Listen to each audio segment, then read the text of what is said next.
When it comes to traffic, Torontonians don't have a lot of nice things to say. It sucks. It absolutely sucks. Look at this, it's a hot mess out here. If I don't move, don't run, how I make money? And it's not just locals who are complaining about the bumper-to-bumper chaos. And I've made movies in Toronto, and I've visited Toronto. What's up with the traffic in Toronto? I don't know. Have they figured this out? According to Niall Horan, apparently not. Traffic's too bad in Toronto, so we'll walk into the venue. The Irish singer-songwriter took matters into his own hands when confronted with unrelenting gridlock on the way to his concert arena downtown. And all of the years playing shows, I don't think I've ever walked into a venue.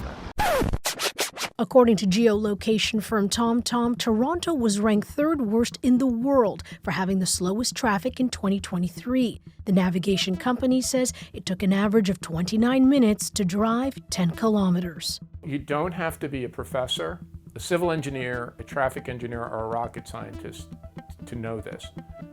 Traffic in Toronto is horrendous. The main culprit, large construction projects, like the building of the new Ontario subway line and the repair of the Gardiner Highway. This urban studies expert says Canada's most populous city needs to develop differently if any headway is to be made. We should double down our investments in our subway, and people will complain it's taking too long. We should make sure that our bike lanes are well protected and people use them. And all of those things will make things better, but nothing's going to do more for us than pricing the darn roads. We need to charge people to drive on the roads. It's called congestion pricing. This expert says charging drivers to enter the city, like in London, England, could help reduce car traffic, but she warns congestion pricing. In terms of the political will, it's really difficult to get one. In New York, they were so close. New York City's congestion pricing program was set to begin on June 30th, but the plan was scrapped just weeks before the toll was set to start for economic reasons, says the state's governor. A $15 charge may not seem like a lot to someone who has the means, but it can break the budget of a hard-working or middle-class household.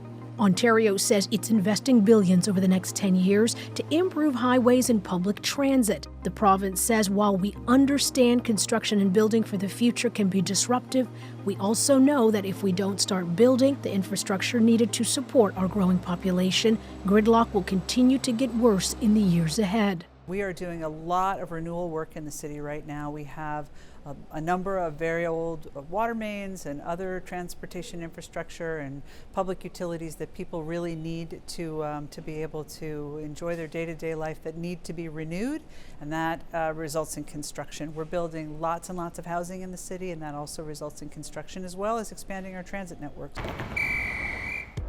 Gray says the city has doubled the number of traffic agents to help vehicles move more quickly.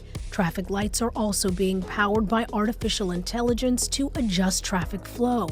Toronto is also asking the province to greenlight higher fines for drivers who illegally block intersections. We're doing a lot of good work, and I think that sometimes people don't necessarily always think about that when they're sitting in traffic for a long time. Richard Florida says there is a positive side to congestion despite its challenges.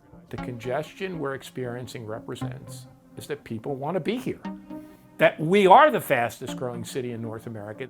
And making it more livable, he says, means investing in projects and services that reduce people's reliance on cars. Idil Musa, CBC News, Toronto.